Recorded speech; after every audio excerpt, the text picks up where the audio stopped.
Hello friends, welcome to all of you in our study channel सान physics classes and I am Abhishek Dubey. जैसा कि आप लोगों को पता होगा कि हमने अपना मोशन चैप्टर का रिवीजन शुरू किया था, जो कंप्लीट कर दिया है, जिसका लिंक क्वेश्चन डिस्क्रिप्शन में दिया भी है, आप जाके देख सकते हैं। और उसी में हमने कहा था कि अब अगले लेक्चर से हम अपना चैप्टर 2, जो कि हमारे फिजिक्स क्लास 9 का कौन सा चैप्टर है, force and laws of motion, इसका रिवीजन शुरू करेंगे। और इसके आपके सेकंड चैप्टर जो है force and laws of motion, मतलब बल और गति के नियम या गति के सिद्धांत का सिलेबस जो है वो आपका यही इतना है। 7 टॉपिक इसमें कुल मिलाकर हैं। इसमें से आपका है force and laws of motion, बल और गति, फिर मोमेंटम संवेग, फोर्स एंड एक्सेलरेशन बल और त्वरण, कंजर्वेशन ऑफ मोमेंटम, इसे कहा जाता है law of conservation of momentum, मतलब क्या हुआ, संवेग संरक्षण का नियम। उसके बाद फिर Newton laws of motion, Newton के गति के नियम, गति के सिद्धांत, एक्शन एंड रिएक्शन फोर्स, क्रिया और प्रतिक्रिया बल, और लास्ट टॉपिक है इनर्शिया एंड मास, जड़त्व और द्रव्यमान। आपको सिलेबस में कुल मिलाकर इतने टॉपिक थे, जिसको हमने 6 वीडियो में एनसीईआरटी क्वेश्चन के साथ पहले कवर करके जो प्लेलिस्ट में अपनी force and laws of motion playlist अगर आप चेक करेंगे तो उसमें आपको ये सारे टॉपिक जो है वो मिलेंगे। ठीक, तो अब हम लोग रिवीजन शुरू किए हैं, तो हम रिवीजन करने से शुरू चल रहे हैं यहाँ से। तो रिवीजन में यहाँ से लेके यहाँ तक ये force and motion, momentum, force and acceleration और कंजर्वेशन ऑफ मोमेंटम, 4 टॉपिक जो है वो आज हम इस वाले वीडियो में कवर करेंगे, जो कि हमारा कौन सा है, पहला है। और उसके बाद Newton laws of motion, action reaction force, inertia and mass, ये इतना अपने हम सेकंड लेक्चर में, जो इस वाले लेक्चर के बाद अपलोड होगा, उसमें कवर करेंगे, ये वाला आज। ठीक, तो इसी हिसाब से फिर हमारा जो सिलेबस जो रिवीजन है वो कंप्लीट हो जाएगा। तो बात कुल मिला के हमें फोर्स एंड मोशन में क्या रिलेशन है वो देखना है। मोमेंटम क्या है, संवेग किसे कहते हैं ये देखना है, संवेग संरक्षण का नियम क्या है ये देखना है, और उसके बाद फिर फोर्स एंड एक्सेलरेशन, बल और त्वरण में क्या संबंध है या क्या अंतर है, वो सारी चीज़ें देखनी है। ठीक, तो हमने ये बात कई बार आपको बताया है कि आप रिवीजन लेक्चर के भरोसे मत रहिए, मेन लेक्चर जो है वो आप देखते रहिए। रिवीजन का मतलब होता है कि एक बार क्विक रूप से जल्दी से ये देख लें कि क्या क्या इसमें था। ठीक, तो पहला है हमारा फोर्स। फोर्स की डेफिनेशन क्या होती है, एनी पुश और पुल,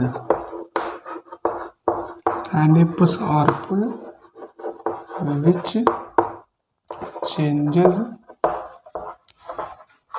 चेंजेस और टेंड्स टू चेंज, जो बदलता है या बदलने का प्रयास करता है, tends to change the state of rest और of motion, the state of rest और of motion of any object. यही आपका क्या है, फोर्स। फोर्स का मतलब क्या है कि कोई भी पुश, धक्का या खिंचाव है, वो चेंजेस जो बदलता है, और टेंड्स टू चेंज या बदलने का प्रयास करता है, to change the state of rest की स्टेट या फिर स्टेट ऑफ मोशन। देखिए क्या क्या है, पहला टॉपिक आपका है पुश और पुल, दूसरा है चेंजेस और टेंड्स टू चेंज, थर्ड है क्या, स्टेट ऑफ, किसकी स्टेट, रेस्ट या फिर स्टेट ऑफ मोशन। जब ये 3 चीज़ें जब मिल जाती हैं तब उसी को क्या कहा जाता है, फोर्स। जैसा देखिए, हमने मान लिया कि ये एक ब्लॉक है। ठीक, ब्लॉक मतलब गुटका, मान लीजिए लकड़ी का गुटका रखा हुआ है, इसमें एक आदमी ने धक्का दिया इस तरफ से, ये पहले इस पोजीशन पर था, बाद में सरक के ये ऐसे आ गया, ये मतलब ऐसे सरक के हल्का सा आगे चला गया।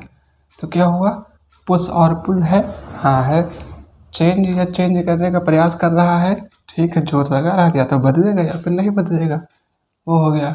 तीसरा क्या, स्टेट ऑफ, या तो रेस्ट में या फिर मोशन में, पहले किस में थी, रेस्ट में थी, मोशन में ला दिया। हो सकता है ऐसे ऐसे चलती चली जा रही हो कोई चीज़, उसमें आगे से बल लगा के रोक दिया जाए।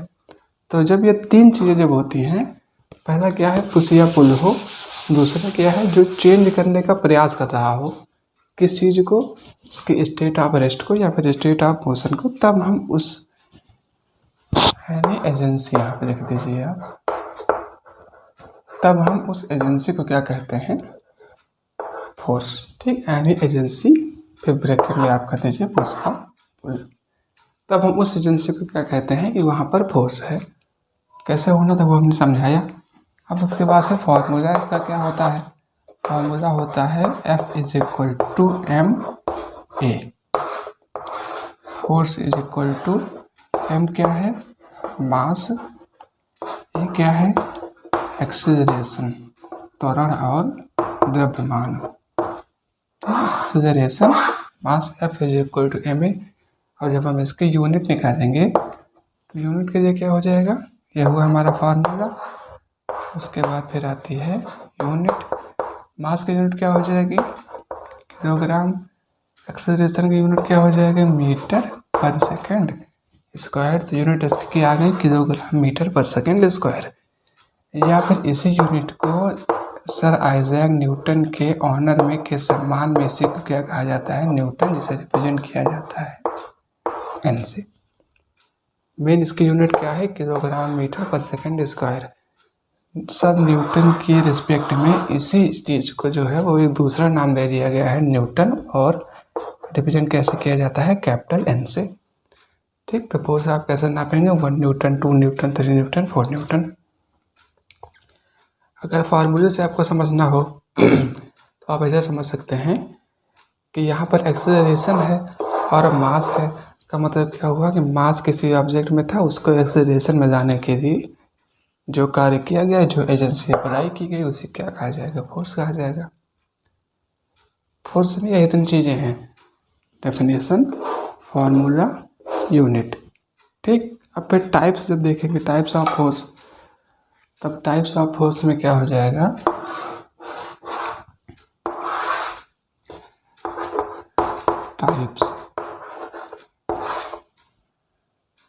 Types of forces.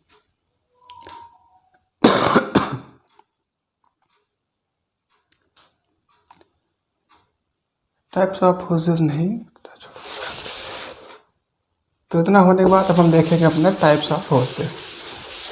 ठीक, तो टाइप्स ऑफ फोर्सेस क्या बता रहे हैं, कैसे क्या है। फोर्स बेसिक क्या होता था वहां तक हमने देख लिया। अब है टाइप्स ऑफ फोर्स, बल के प्रकार। ठीक, टाइप्स ऑफ फोर्सेस में आपका पहला टाइप कौन सा है, balanced forces, balanced forces, balanced forces. Second आपका है अनबैलेंस्ड फोर्सेस, UN बैलेंस्ड,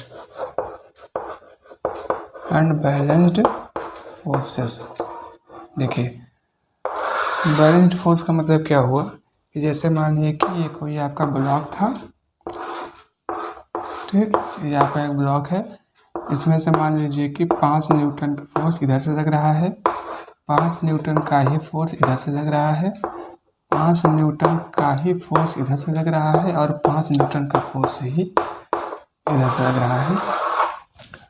अगर आप पूरे को देखें तो क्या आपको लगता है कि इसमें कोई मोशन हो पाएगा या इसकी स्टेट जो है वो चेंज हो पाएगी, नहीं होगी, क्योंकि 5 न्यूटन जितना फोर्स इधर से लगा उसको इस वाले ने कैंसिल किया, जितना इधर से लगा उसको इसने कैंसिल किया।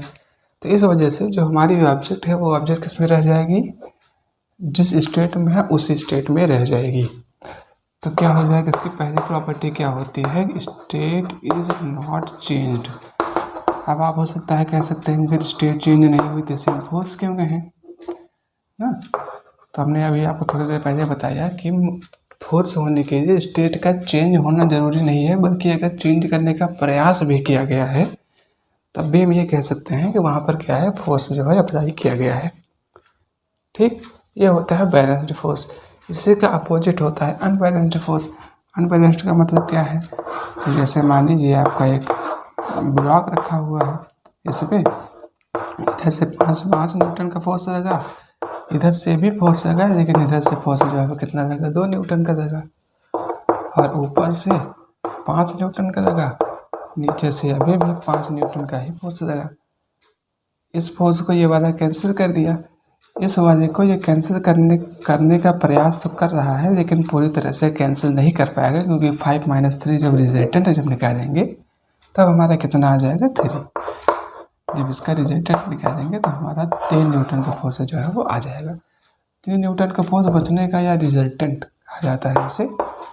रिजल्ट जो है वो रिजल्टेंट हमारा 3 न्यूटन का फोर्स आ रहा है। 3 न्यूटन का फोर्स आने का मतलब ये है कि इस ब्लॉक पर जो है वो 3 न्यूटन से जितना काम किया जा सकता था उतना काम जो है वो होगा। ठीक, तो इसमें क्या हो जाएगा, इसमें state of the object changes, state of object changes, इसमें क्या हो जाएगा, चेंज हो जाएगी। स्टेट की हिंदी होती है अवस्था,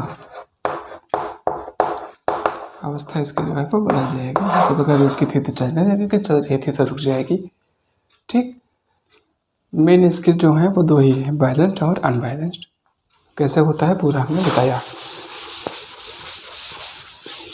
ठीक, फिर इतना होने के बाद अब 2 चीज़ें और होती हैं, 2 फोर्स इसके और होते हैं। अगर आप तीसरा अगर इसे लिखना चाहें तो आप लिख सकते हैं positive force.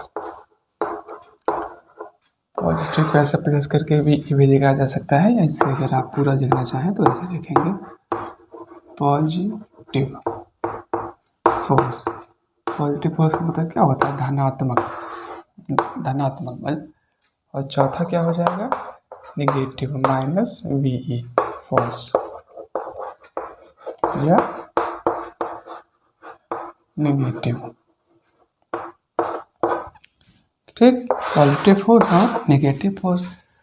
Positive force negative force का मतलब है कि पॉजिटिव फोर्स जहाँ पर भी होगा वहाँ पर क्या होगा, रिपल्सन।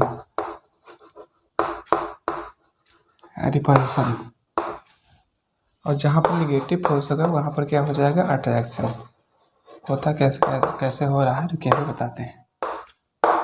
अट्रैक्शन और रिपल्सन का मतलब क्या हुआ, जैसे आप मैग्नेट सुने होंगे। मैग्नेट में एक प्लस पोल होता है, एक माइनस होता है, एक प्लस एक माइनस। तो अगर आप इतने को देखेंगे ये, तब क्या हो जाएगा कि यहाँ पर माइनस है, यहाँ पर प्लस है, दोनों में क्या हो जाएगा, अट्रैक्शन हो जाएगा। प्लस ऑलवेज अट्रैक्ट्स, या ऐसे आप समझ सकते हैं कि similar forces repels, different forces attract each other. Similar charges लिख लीजिए यहाँ पर, चार्जेस या फोर्सेस। सिमिलर क्या करेंगे, repels each other, repels each other. And different charges, और डिफरेंट जहाँ पर होंगे वहाँ पर क्या होगा कि अट्रैक्शन होगा। डिफरेंट चार्जेस और फोर्सेस अट्रैक्ट ईच अदर। ये मैग्नेटिक कहा जाता है, चुंबक वाली फिजिक्स को, अट्रैक्ट ईच अदर। ठीक, तो यहाँ पर क्या होगा, एक पॉजिटिव एक नेगेटिव है, तब यहाँ पर क्या हो जाएगा, अट्रैक्शन हो जाएगा। लेकिन उसी जगह पर अगर मानिए कि ये भी नेगेटिव है और ये भी नेगेटिव है, दोनों नेगेटिव है, तब यहाँ पर क्या हो जाएगा, अट्रैक्शन हो जाएगा। जब सिमिलर चार्जेस होते हैं तब उसी फोर्स को क्या कहा जाता है, नेगेटिव फोर्स या फिर -VE फोर्स, ऋणात्मक।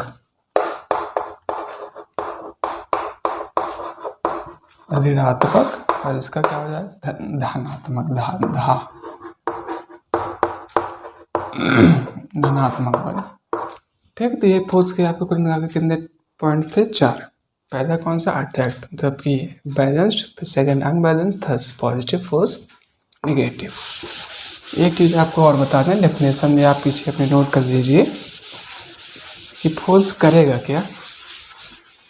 फोर्स जो है वो पहले तो हमने बताया कि प्रयास करता है। किसका प्रयास कर रहा था अभी तक, या तो किसी स्टेट को चेंज करने की या स्टेट को ना चेंज करने की, ये चेंज हो रहा था, नहीं चेंज हो रहा था। लेकिन वहीं पर जहाँ पर आपने स्टेट दिखाया वहीं पर एक शब्द आप और ऐड कर लें, स्टेट और शेप। जैसे गुब्बारे में अगर आप दबाएं गुब्बारे को, जैसे मानिए कि ये आपका बलून है ये, तो अगर आप इधर से भी फोर्स लगाएं इधर से भी फोर्स लगाएं तब क्या हो जाएगा, इसका शेप जो है वो कुछ इस तरह से हो जाएगा। ये ऐसे हो सकता है ना, ये इस तरह से, मतलब दोनों तरफ से इसमें क्या हो जाएगा, दोनों तरफ से दब जाएगा। ठीक, तो हो सकता है उसकी स्टेट चेंज हो, या हो सकता है कि केवल और केवल उसका शेप चेंज हो जाए, स्टेट चेंज ना हो। या स्टेट या शेप या फिर दोनों हो सकता है चेंज हो जाए। जैसे चौक है, चौक में रख के ऐसे फोर्स लगा दें टूट जाएगी, है ना, तो वही है, उसका शेप जो है वो बदल जाएगा। तो फोर्स में कुल मिलाकर इतनी ही बातें कुल मिलाकर हैं टोटल।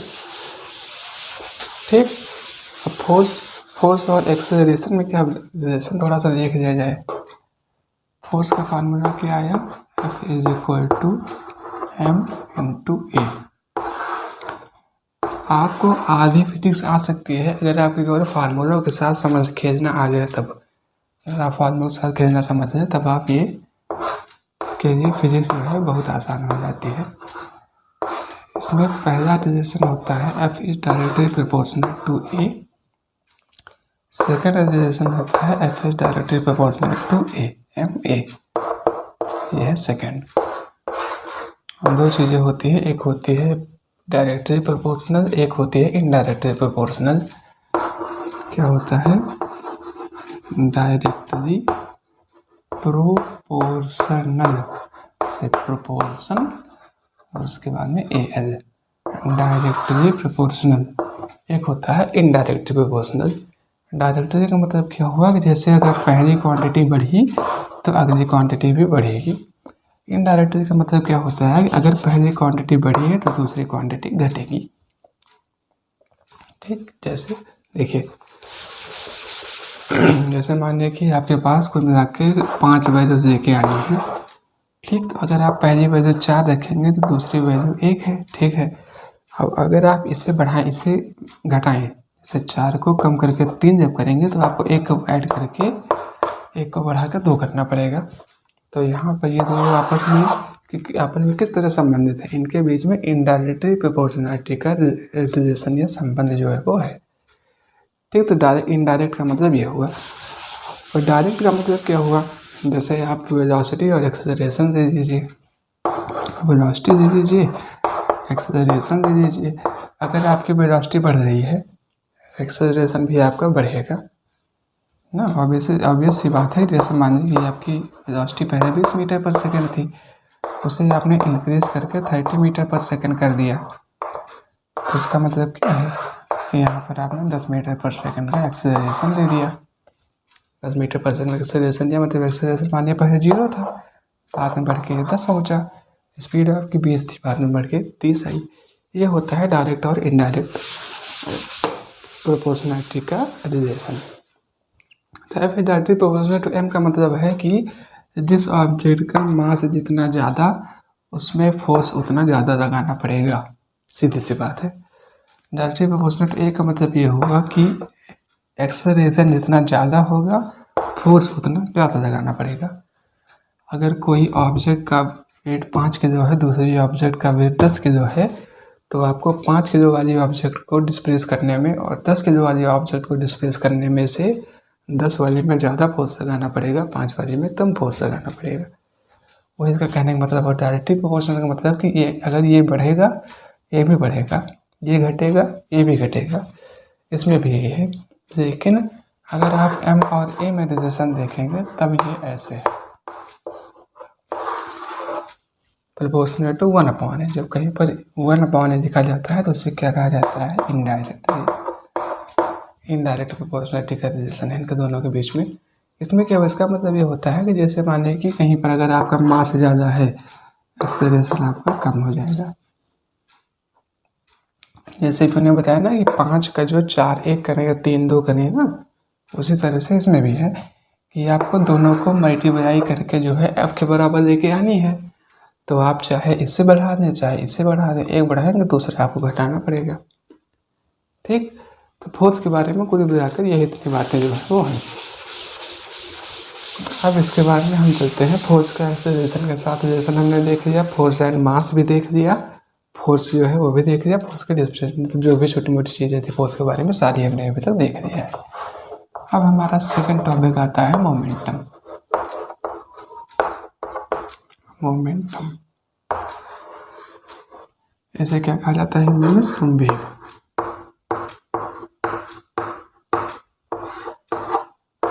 संवेग। हर चैप्टर में कुछ चीज़ें ऐसी होती हैं जो एग्जाम के लिए इम्पोर्टेंट होती हैं, कुछ चीज़ें ऐसी होती हैं जो आपको चैप्टर को समझने के लिए इम्पोर्टेंट होती हैं। जैसे में अभी जो मैंने फोर्स देखा पहले, तो फोर्स क्या है, उसका एग्जाम से कोई ज़्यादा कोई मतलब नहीं है। मतलब 11 नंबर क्वेश्चन हो सकता है कि फार्मूला बेस्ड आ जाए, आपको बताना पड़ जाए, या बैलेंस्ड अनबैलेंस्ड की डेफिनेशन आपसे उससे वो बतानी पड़े, लेकिन कि बहुत ज़्यादा उससे कुछ आएगा नहीं। लेकिन आने वाला जो टॉपिक है वो कौन सा है? मोशन, मोमेंटम, संवेग। अब देखिए मोमेंटम क्या है। मोमेंटम का मतलब कुल मिला के ये होता है कि झटका। अगर आप झटका अगर सही समझ लें तब आप मोमेंटम जो है वो काफ़ी हद तक समझ सकते हैं। अब आप कहेंगे कि झटका और मोमेंटम में क्या है? देखिए, जैसे कोई आदमी है, उसे कोई फटाक से एक थप्पड़ मारे चट से, तो जब उसको थप्पड़ मारेगा तो थप्पड़ की वेलोसिटी जितनी ज़्यादा होगी, मतलब जितने तेज़ से ऐसे आएगा उतना ही ज़्यादा उसके चोट जो है वो लगेगी। जितना धीरे से आएगा उतनी हल्का। जैसे मानिए कि बॉल है जो वो खेल खेला जाता है कि ऐसे पेपर की बॉल बना के फेंक के मारा जाए, तो उसमें अगर वही बॉल अगर पेपर की रहेगी तब आपको हट जो है या चोट जो है वो कम लगेगी। लेकिन उसी जगह पर अगर वो आपकी बॉल जो है वो सॉलिड की हो जाए किसी चीज़ की, तब वहाँ पर जो है वो तब की हट जो है या चोट जो है या फोर्स जो है वो आपको ज़्यादा लगेगा। तो मोमेंटम का वही मतलब होता है। देखिए मोमेंटम, अगर आप मोमेंटम की पहली डेफिनेशन लिख दिया जाए क्या है, तो उसके बाद में फिर समझ में आएगा। ठीक, तो इसकी डेफिनेशन जो है वो है कि the quantity of motion, the quantity of motion in any object, the quantity of motion in any object is known as क्या? momentum, is known as momentum या is called momentum। यहाँ पर क्या है कि क्वांटिटी ऑफ मोशन, मोशन जो हुआ है, मोशन की क्वांटिटी कितनी है, तो जब वो पता लग जाता है तो उसे क्या कहा जाता है? मोमेंटम। डेफिनेशन आप लिखना हो, ये देखिए बिल्कुल सही है, कोई गलत नहीं है। देखिए समझने के लिए होता हो कैसे क्या हुआ। इसका अगर आप फार्मूला देखेंगे, तो फार्मूला इसका होता है P = m/v। रिप्रेजेंट इसे किससे किया जाएगा? P से। ठीक, P के ऊपर एरो बनेगी, V के ऊपर एरो बनेगी। एरो का मतलब क्या? Vector quantity. एरो नहीं बनी मतलब स्केलर क्वांटिटी। P = mv। देखिए क्या है कि मास और वेलोसिटी। फोर्स में क्या है? मास और एक्सेलरेशन। ऐसे एक्सेलरेशन से मतलब नहीं है। देखिए जैसे यहाँ पर वेलोसिटी, वहाँ एक्सेलरेशन से मतलब क्या हुआ? जैसे कोई ऑब्जेक्ट है वो 50 किलोमीटर की रफ्तार से चल रही है। अभी आप जब फर्स्ट लॉ ऑफ मोशन जब आप पढ़ेंगे तो उसमें आप देखेंगे कि ये कहा जाता है कि अगर कोई ऑब्जेक्ट स्टेट ऑफ रेस्ट में है या स्टेट ऑफ मोशन में है तब वो उसी में रहना पसंद करती है, बदलेगी नहीं। या उसे में ये भी समझेंगे कि अगर वेलोसिटी उसकी चेंज नहीं हो रही है तब वहाँ पर जो फोर्स होता है वो F = 0 आ जाता है। ठीक, तो F = 0 आने का मतलब ये है वहाँ पर क्या 0 है? एक्सेलरेशन 0 है, जबकि मास उसका 0 के बराबर नहीं है। मास उसका कुछ ना कुछ तब भी था, मास का कुछ ना कुछ अब भी है, लेकिन एक्सेलरेशन 0 हो जाने की वजह से फोर्स जो है वो 0 हो जाती है। इसी वजह से वेलोसिटी से फोर्स में कोई ज़्यादा कोई फ़र्क नहीं पड़ता है, बल्कि फ़र्क वहाँ पर किससे पड़ता है? एक्सेलरेशन से। उसी का अपोजिट ये है कि मोमेंटम जब आप देखने लगते हैं तो मोमेंटम में आपको वेलोसिटी से मतलब होता है, एक्सेलरेशन से मतलब नहीं है। जैसे ऑब्जेक्ट अगर ऐसे जा रही है तो अगर किसी से टकराएगी तो उसे उतना ही फोर्स, मतलब उतना ही दर्द पहुंचेगा या उतना ही उसे चोट लगेगी। उसमें एक्सेलरेशन से, मतलब स्पीड बढ़ने से, स्पीड घटने से मतलब नहीं, उसे केवल इतने से है कि चलती रहे बस। यही होता है मोमेंटम। और उसमें मेन अंतर, मास उसमें भी है, मास इसमें भी है। उसमें एक्सेलरेशन है, इसमें क्या है, वेलोसिटी है। पी से इसे रिप्रेजेंट किया जाता है, P is equal to M V. Momentum is equal to mass into velocity. अब यूनिट देख लिया जाए क्या है। यूनिट मुझे लगता है कि आप शायद मोमेंटम और फोर्स में कंपेयर करके जो डिफरेंस है वो समझ पाए होंगे क्या होता है। यूनिट इसकी क्या है, मास की यूनिट क्या हो जाएगी, किलोग्राम। वेलोसिटी की यूनिट मीटर पर सेकंड, चाहे किलोग्राम मीटर पर सेकंड लिखें, मतलब इसमें यही लिखा जाता है। फोर्स में क्या था, स्क्वायर हो जाता था यहाँ पर, क्योंकि ये था एक यूनिट होती है मीटर पर सेकंड स्क्वायर। यूनिट इसकी हो गई किलोग्राम मीटर पर सेकंड स्क्वायर। अब देखिए उसके बाद फिर क्वांटिटी कौन सी है, फोर्स आपकी एक वेक्टर क्वांटिटी है, ठीक। क्वांटिटी कौन सी हो जाएगी, ये वेक्टर क्वांटिटी हो जाएगी। क्यों हो जाएगी, क्योंकि इसमें वेलोसिटी की जो है वो कोई ना कोई डायरेक्शन होगी, इसी वजह से ये आपकी कैसी है, वेक्टर क्वांटिटी है। जैसे क्या कहा जाता है, सदिश राशि। सदिश मतलब सदिश, दिशा के साथ। मोमेंटम में आपको कुल मिलाकर यही इतनी बातें हैं। एक बात अभी आपको और बताएं, एग्जाम में जो हमें क्वेश्चन आते हैं वो दो तरीके से आते हैं। एक क्वेश्चन आपसे लिखा रहेगा कि डिफाइन मोमेंटम, और दूसरा रहेगा कैसे कहा जाता है कि डिफाइन, और एक होता है जैसे राइट मान लीजिए, या इलस्ट्रेट लिखा रहता है, TRATE, ISSUSTRATE, इलस्ट्रेट। तो कहीं पर जब आपसे डिफाइन कह देता है तो डिफाइन का मतलब ये होता है कि यहाँ पर आपको उसकी डेफिनेशन नहीं लिखनी है, बल्कि क्या लिखना है, उसका जो फार्मूला जो आ रहा है, फार्मूले को आपको इलस्ट्रेट करना है। जैसे अगर आपसे कह दें कि मोमेंटम को डिफाइन करिए, तब आपको ये नहीं लिखना है, बल्कि आपको लिखना पड़ेगा कि momentum is defined as the product of mass and velocity of the object. फिर से मोमेंटम इज इक्वल टू, या momentum is known as product, multiplication, product लिखा जाता है ना, मल्टीप्लिकेशन को लिखा जाता है product of mass and velocity of the object. Mass और वेलोसिटी का जो प्रोडक्ट है उसे क्या कहा जाएगा, मोमेंटम। इस तरीके से अगर आपसे फोर्स में पूछे तो फोर्स में आप क्या लिखेंगे, द फोर्स इज, अगर आपसे डिफिनेशन पूछे तब आपको लिखना है एन एजेंसी पुश और पुल। अगर आपसे डिफाइंड कह दे, डिफाइंड में आपको ये लिखना पड़ेगा कि फोर्स इज इक्वल टू, या force is defined as the product of mass and acceleration of the object, ठीक। मोमेंटम भी आपका यहाँ तक हो गया। मोमेंटम का मतलब झटका कैसे हुआ वो हमने आपको बताया है। मास और वेलोसिटी का रिलेशन है, वेलोसिटी जितनी ज़्यादा होगी झटका उतना ज़्यादा लगेगा, ठीक। अब देखिए एक चीज़ हमने आपको मेन लेक्चर, अगर आप देखे हो तो मेन लेक्चर में सबसे शुरुआत में मैंने आपसे क्वेश्चन पूछा था कि एवरेज ऑफ मोमेंटम क्या होता है, और ये बाद में मैं बताने के लिए भूल भी गया था उसमें से, जब मैंने उसमें एक उसमें ऐसे PRRPLURAL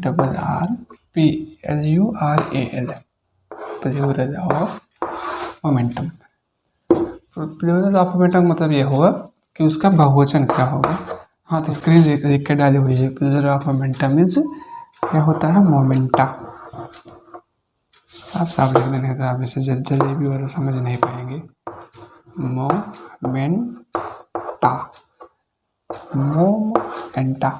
मोमेंटा होती है इसके लिए, फिर इसका बहुवचन।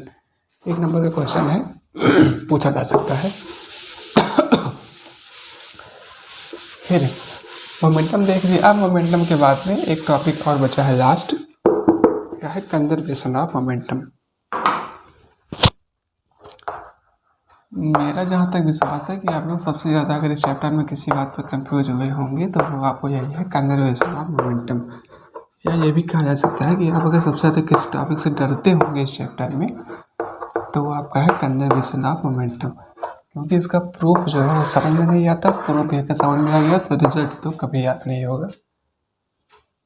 ठीक है, लेकिन आज के बाद अगर आप ये बात कहें तो फिर शायद गलत होगा, क्योंकि देखिए पूरा बताने एक बात ध्यान से अगर आप देख देंगे तो आप जो है आज के बाद फिर आपको कंजर्वेशन ऑफ मोमेंटम बिल्कुल मुश्किल जो है वो नहीं लगेगा। हिंदी क्या होगा, संवेग संरक्षण का नियम। संवेग संरक्षण का नियम, law of conservation of momentum या कंजर्वेशन ऑफ मोमेंटम, संवेग संरक्षण। Law of conservation of momentum शब्द यूज किया जाता है संवेग संरक्षण का नियम। इसमें देखिए क्या है, एक शब्द आपका इसमें है मोमेंटम, दूसरा शब्द आपका है, दूसरा वर्ड आपका है कंजर्वेशन। मोमेंटम, मोमेंटम क्या है बताया, क्या बताया कि P is equal to mb, ऐसे एरो बना देंगे आप, P is equal to mb। Conservation का मतलब यह है कि सम आपका जो है, सम या सम अगर आप लिखना चाहें तो आप लिख दें टोटल। टोटल आपका जो है वो इतना ही आएगा, मतलब कि सेम आएगा, छोटी मोटी यूनिट्स आपके जो है वो बदल सकती हैं। मतलब देखिए, जैसे मान लीजिए कि आपकी वैल्यू 10 है, ठीक, तो रिजल्टेंट आपका 10 ही आएगा। वो हो सकता है कि 7 + 3 हो सकता है 6 + 4 हो सकता है 5 + 5 हो सकता है 10 + 0 हो सकता है 1 + 9 हो, कैसे भी हो, लेकिन रिजल्टेंट आपका जो है वो कितना आएगा, 10 ही आएगा। यही मतलब होता है कंजर्वेशन का। तो कंजर्वेशन ऑफ मोमेंटम का मतलब ये हुआ कि मोमेंटम इन एनी, क्या कहें उसे, total momentum of any object. देखिए law of conservation of momentum आपसे कहता क्या है कि द टोटल मोमेंटम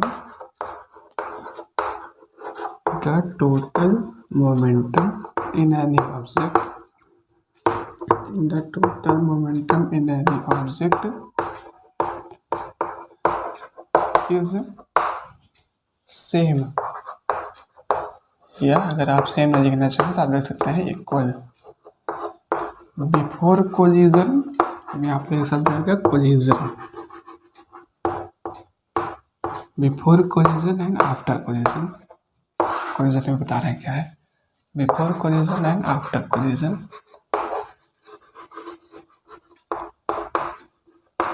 ठीक, total momentum before collision and after collision in any object is same या फिर इज इक्वल।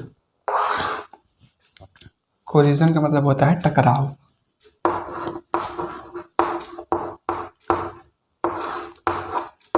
टकराव, दो ऑब्जेक्ट थी, दो बॉल्स हैं, दोनों बॉल्स अलग अलग, ये भी इधर आ रही है, ये भी इधर आ रही है। इसकी स्पीड फर्स्ट वाले की हल्का सा ज़्यादा है, इस वजह से यहाँ पर आकर इससे टकरा गई, पीछे से टक्कर मार दिया। टक्कर मारने के बाद फिर दोनों बाद में फिर से अलग हो गई। यही है कोलिजन। इस स्टेट को क्या कहा जाएगा, कोलिजन। यहाँ पर क्या हुआ है, दोनों ऑब्जेक्ट का कोलिजन हुआ है।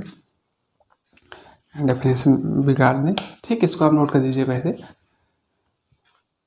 तो ये डेफिनेशन हो गया, डेफिनेशन के बाद अब देखिए बताते हैं इसका कैसे बनाया जाएगा पूरा सेटअप या सिस्टम कैसे होगा इसका, और उसके बाद में फिर रिजल्ट क्या आएगा, प्रूफ कैसे होगा, सारी बातें।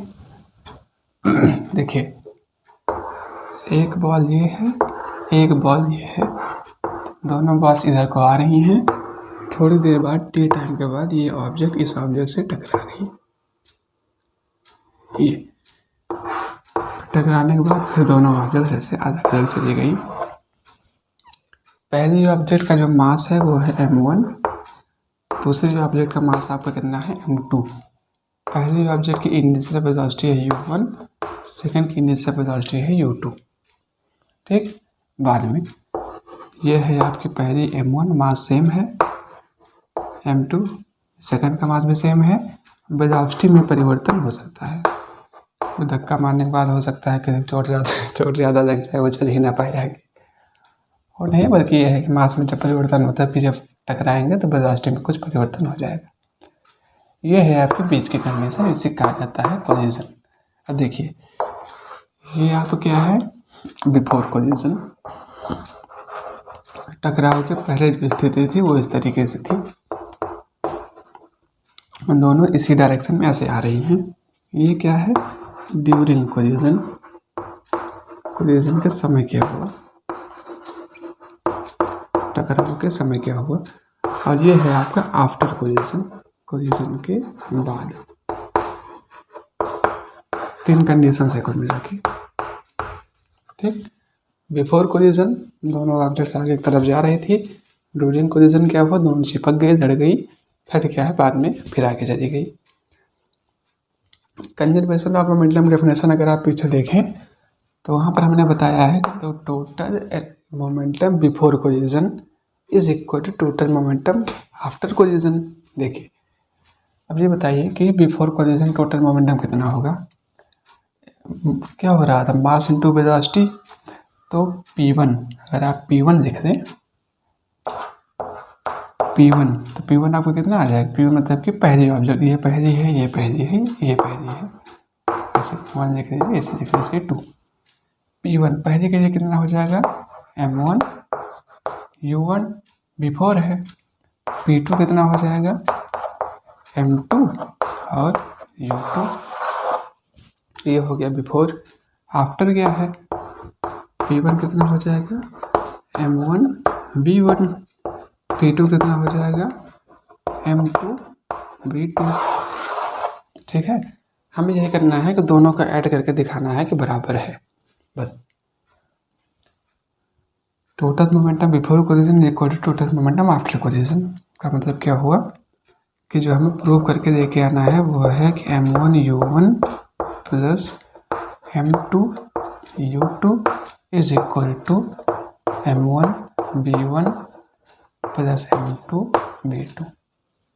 यही तो है ना, total momentum before collision is equal to total momentum after collision. M1 U1 plus M2 U2 is equal to M1 B1 plus M2 B2। यही आपका है law of conservation of momentum. ये प्रूफ आएगा कैसे, तो प्रूफ आने में कुछ है नहीं, यही है P1 निकालिए, P2 निकालिए, बिफोर कोलिजन ऐड करिए, P1 after collision, P1 before after collision P2 निकालिए, ऐड करिए, दोनों यही है। नहीं समझ में आया, देखिए प्रूफ में यह है, पर ये पूरा जितना पता समझ में आया ना, कंजर्वेशन ऑफ मोमेंटम का मतलब क्या है, total momentum before collision equal total momentum after collision. ठीक है, सेटअप में क्या है, M1 U, एक ऑब्जेक्ट है M1 U1 वेलोसिटी से चल रही है, दूसरी ऑब्जेक्ट M2 U2 वेलोसिटी से चल रही है, दोनों बीच में आके एक दूसरे से लड़ गई, ये है ड्यूरिंग कोलिजन, इस तरह से बना। आफ्टर कोलिजन फिर सेपरेट हो गई, V1 V2 M1 M2। Momentum हमने निकाला बिफोर कोलिजन, पहले के लिए क्या आएगा, M1 U1।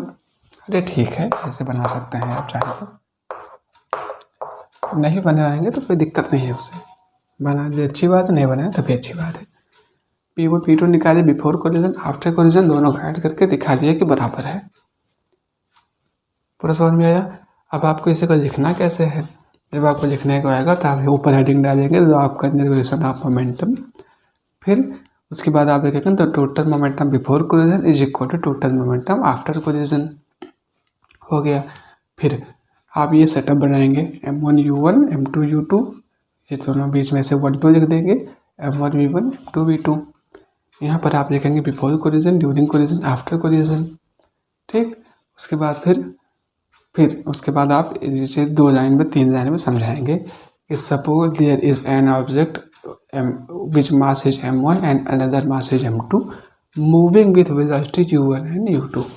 हिंदी वाले, माना कि यहाँ पर एक वस्तु है जिसका द्रव्यमान M1 है और दूसरी का द्रव्यमान M2 है, जो U1 और U2 वेग से क्रमशः प्रारंभिक वेग से क्रमशः चल रही हैं, T टाइम के बाद लिख सकते हैं आप, कोई दिक्कत नहीं है।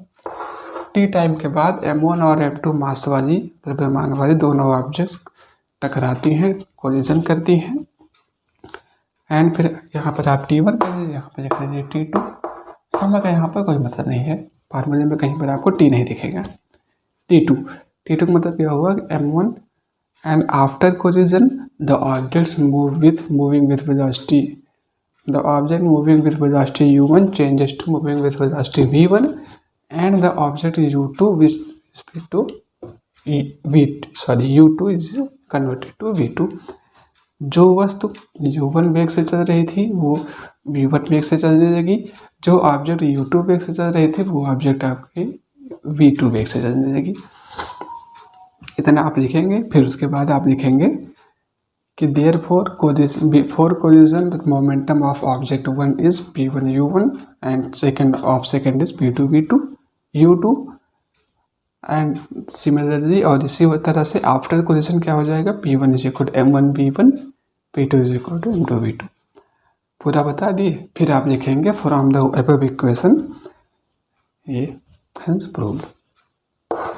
मतलब अगर आप समझे हो तो समझने के लिए आपको 4 लाइनें समझनी है, बाकी यह बड़ा करके आप चाहे जैसे को 2 पेज में लिखें, कोई दिक्कत नहीं, आराम से हो जाएगा। हेंस प्रूव्ड या फिर सिद्ध हुआ आप लिख देंगे तो उसमें आपको ये इतना जो है वो पूरा बनेगा। तो इसी के साथ हमारा फर्स्ट लेक्चर जो fourth laws of motion chapter पे था, जिसमें हमने फोर्स देखा, मोमेंटम देखा, कंजर्वेशन ऑफ मोमेंटम देखा, फोर्स और मोमेंटम में रिलेशन देखा, डिस्ट्रीब्यूशन देखा, ये सारी चीज़ देख दिया है। तो इस हिसाब से हमारा पहला लेक्चर जो कम हुआ है वो कंप्लीट होता है। अब अगले लेक्चर में हमारा मेन टॉपिक जो बचा हुआ है वो वही बचा है laws of motion. Laws of motion अगले लेक्चर में कंप्लीट कर दिया जाएगा, ये पे चैप्टर कंप्लीट। तो आपको जहाँ तक सिलेबस जो है वो 10 फरवरी तक बहुत अगर खींचेगा तो कंप्लीट हो जाएगा। ठीक, तो बाकी तब तक कीजिए कि monitoring. Thank you, God bless you, bye.